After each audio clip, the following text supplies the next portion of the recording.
Hello. Hello. Hi, Megan. How are you today? Hi, Justin. I'm doing great. How about you? Good, thank you. We still have a little bit there. Theme music's gone. Good morning, everyone. Welcome to Benzinga's Blockchain Outlook in 2024. We're thrilled to have you with us today, and I am thrilled to have as my co-host Crypto Megan with me. Megan, come on and say hello to the audience. How are you today? Hi. Yeah, first of all, thanks for having me. I'm so excited to do this show today with you, Justin. And man, it's such an exciting time in crypto. I mean, making history here. So it's going to be a great conversation. Yes, going to be a strong focus on ETFs today. Very much looking forward to that. We're going to be speaking to Dave Lavalle, who is the global head of ETFs for Grayscale. Grayscale, of course, is one of the 15 applicants. I think it's 15 or it's 13 who was approved for a spot Bitcoin ETF. So that's remarkable in terms of allowing people outside of the Web3 space to be able to gain exposure to Bitcoin. So this is a phenomenal time, a phenomenal moment for us in history in the crypto community. And we're also going to be speaking shortly after to Brock Pierce, who is the former chairman of the Bitcoin Foundation, also the former co-founder of Tether, and just really a list as long as my arm. And at that point, we're going to be cutting to a great panel, including all sorts of people who have different outlooks on what's going on in Capitol Hill, what's going on with the SEC and MiCA, and to kind of give us a U.S.-based and also kind of a global outlook on what these ETFs are going to do to Bitcoin, and is Bitcoin going to lift the rest of crypto out of the doldrums that it's been in for the past 20 months or so. How optimistic are you feeling, Megan? I know you follow the markets quite closely. Yeah, I think we're par for the course right now. And I think there's no more important conversation to be had right now than this one about the ETFs, about the precedents being set by institutions like Grayscale. And I'm so excited to hear their vision, their outlook on the future and, what's to come, because this is just the start.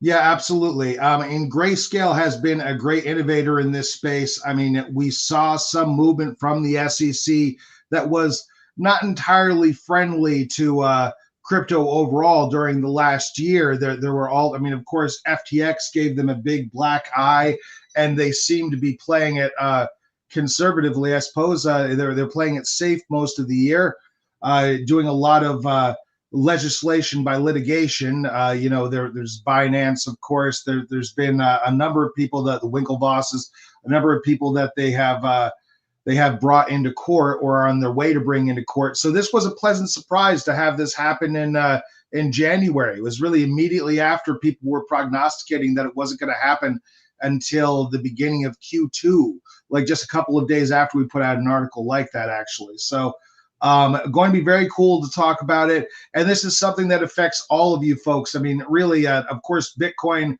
requires no introduction. It is the world's most famous global decentralized digital currency. It's the one your grandma is most likely to have heard about. But the idea of putting it in an ETF wrapper. So I'm grateful to have Megan with me, who has that background in traditional finance. And let's go ahead and get Dave from Grayscale out here with us. I see that he's backstage. So let's go ahead and start the interview. Really looking forward to talking to him. He's a brilliant guy, guys. This is going to be lit, so please stay with us. Let's go ahead and bring David on if we can. All right.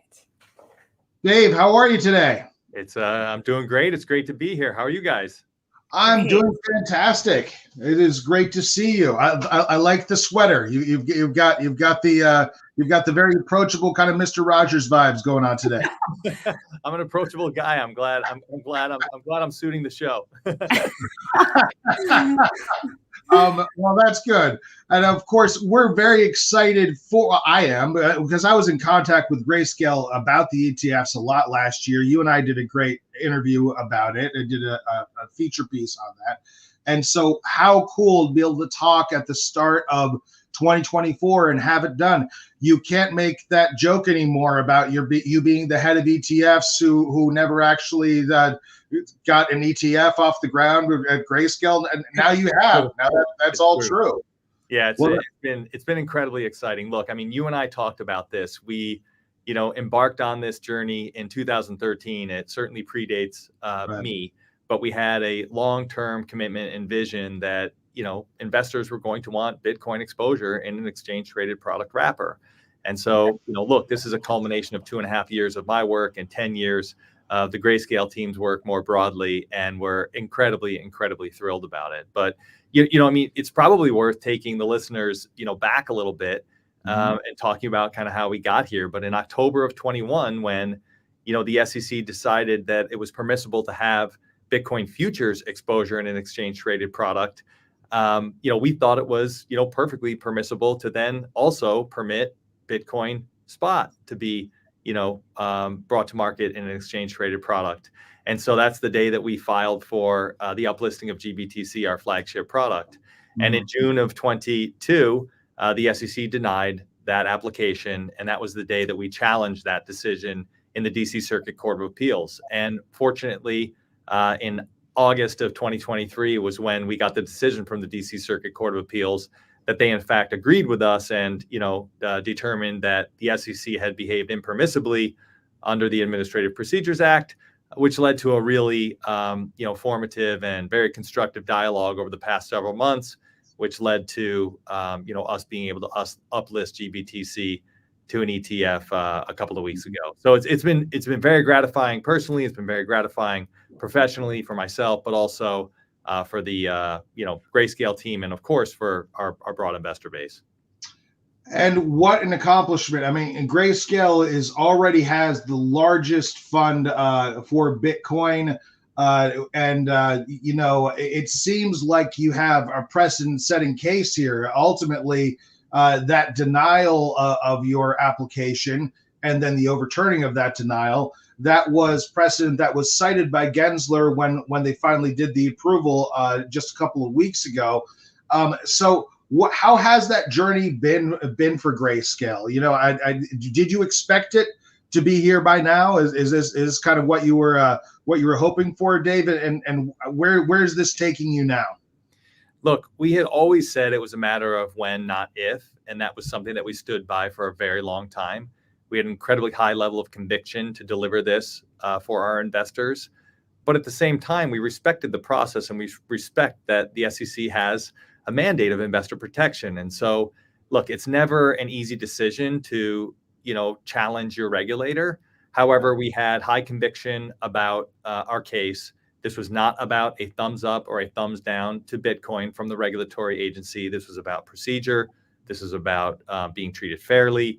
And obviously, the courts had a very strong decision and a unanimous decision that supported our conviction. And so we're just really, really thrilled to be here now, having a product in market, having the most liquid Bitcoin ETP in market, and really delivering on that promise to our investors. Wow, that's fantastic. And precedenting most definitely it hasn't been an easy road, but visions like this often aren't. So I know that the community is grateful to you for having set this precedent for sure. And now that you do have this product on the market, where does the spot Bitcoin ETF fit into investors' portfolios? And do you see this as being like kind of the next big step in bringing together TradFi and DeFi investors? So this is the question that we get asked most. Actually, there's two questions we get asked. The first question is, why would I ever use Bitcoin to buy my coffee in the morning? And we won't get into that today. But the second is, where does it fit in a client's portfolio? And oftentimes, financial advisors are facing off with clients who are more intelligent on this space than they are.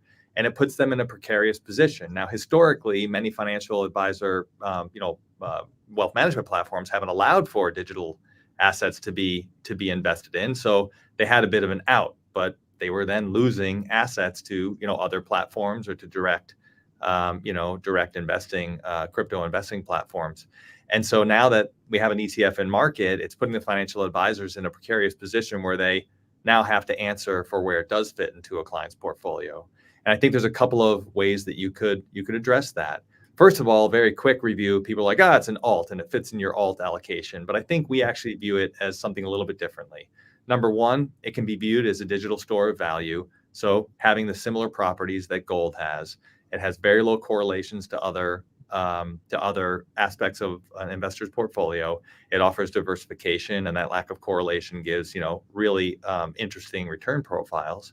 And second, it's really can be viewed as a disruptive technology. And so where would that fit into kind of a small cap tech allocation that has very high growth, performance characteristics?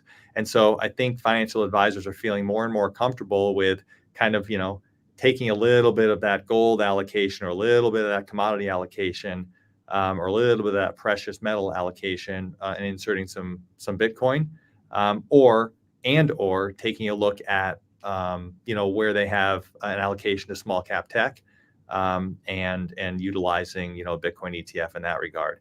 Look, the asset is volatile. We acknowledge that, but we took a look, and our research team took a look a couple of weeks ago upon the GBTC getting uplisted, and there were 200 or 201 ETFs that had higher annualized volatility. So look, there is volatility in the market. Financial advisors obviously have suitability concerns and need to make sure that it fits into a client's portfolio. But we think there's a number of different applications that can really bring value to a client's portfolio, really bring diversification, and really bring an opportunity for growth. Absolutely. Millions of investors now having access to this. As Michael Saylor put it, a 6-lane superhighway to get, traditional investors or people who aren't so necessarily involved in this space access to it easily. So, I like that, superhighway. Yeah. Mm-hmm. Yeah. And there have been so many hopes, especially in 2023. I think we were all looking for some good news in the crypto world. There's been so many hopes pinned on spot Bitcoin ETFs that I think people maybe sometimes are a little bit overly exuberant, and we're hoping that we would have immediate explosion in value. I know that there has been some people moving or selling off their positions within the Grayscale BTC fund, but to talk to you about it, it seems like that is just kind of to be expected. How do you answer questions about that? Yeah, absolutely. Everything that we have seen has been to be expected. There were a number of investors in GBTC when it was in its kind of former private placement that was publicly quoted on the OTC markets, where it did not have simultaneous creation redemption. And so the opportunity to kind of bring the product and uplist the product to an ETF allowed for simultaneous creation redemption. There will be inflows, there will be outflows. But one thing that I always like to say is we started at 28 billion in assets, and everybody showed up kind of to compete with us. And having 100% market share was a nice place to be, but not a place that we expected to be for the long term. And look, some of the largest asset managers in the world have joined us. We welcome their company. We respect them, obviously. But a rising tide will lift all boats, and it's a real validation for the asset class as a whole. It's a real validation for Bitcoin, and we think it's incredibly, incredibly bullish long term for digital assets. What does this say about the prospects of other digital asset ETFs, maybe as soon as 2024, but of course and beyond? Are we going to be looking for a Doge ETF coming this year? Where does it stop? Bitcoin makes the most sense. Everyone would agree with that. Of course, there's an obvious second, which is Ethereum. I know that you have a significant Ethereum fund. What I know that, of course, you can't necessarily share all of your inside baseball about it, but give us a picture of where we are on that and what Grayscale's looking at with putting an ETF wrapper around digital assets. There's a lot that is public and available in the public domain, and so I can shed some light on that. Number one, we have Ethereum futures products. On the day that Ethereum futures exchange-traded products started trading, we filed to uplist ETHE, our flagship Ethereum fund, to be uplisted to the New York Stock Exchange. So that comes with a statutory 240-day clock from the SEC. So we expect to get a decision on that product in the June timeframe. So right now, I would say it's about 50-50 chance they're going to say yes or they're going to say no. Right. But we do have the precedent of having Ethereum futures products trading in the market. And we do have, a proof point that our 4-phase life cycle, which has been validated with GBTC uplisting to the New York Stock Exchange's ARCA platform, is a great precedent for, all of our other private placement, products that are trading on the OTC markets to ultimately, become ETFs. That's really interesting. And just as a question, a follow-up question to that, the Ethereum ETF, if and when it were to be approved, how would investors be explained more or less what that would look like as a part of their portfolio? Would it be like the tech play, the Tesla play of crypto, or how would you go about that as an asset manager? Well, I always like to say that not every ETF is created equally and not every ETF issuer is created equally. And some of the work that we are doing as a crypto specialist and to be able to kind of answer those questions and drive real proactive education is going to be why investors are going to want to partner with Grayscale.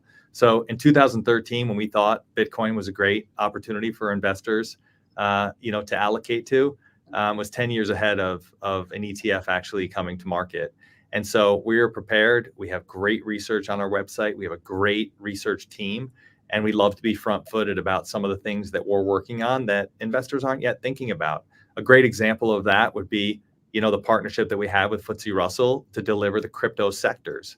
And so this is not just about Bitcoin and Ethereum. This is about an entirety of an asset class that's being developed, and the way to think about it and to define a vernacular and to think about, crypto investing in the form of sectors, just like investors have, become very comfortable in the equity marketplace about thinking about sector allocations and overweights and underweights. And so we're really excited about the future. We think that this is just the beginning. We're super pleased at the engagement we had and the ability for us to deliver on our promise to our investors. And this is just the beginning. That's great. And it's such an honor to have you come and speak with us today, Dave. I appreciate that. It's always great to be able to talk to you for context.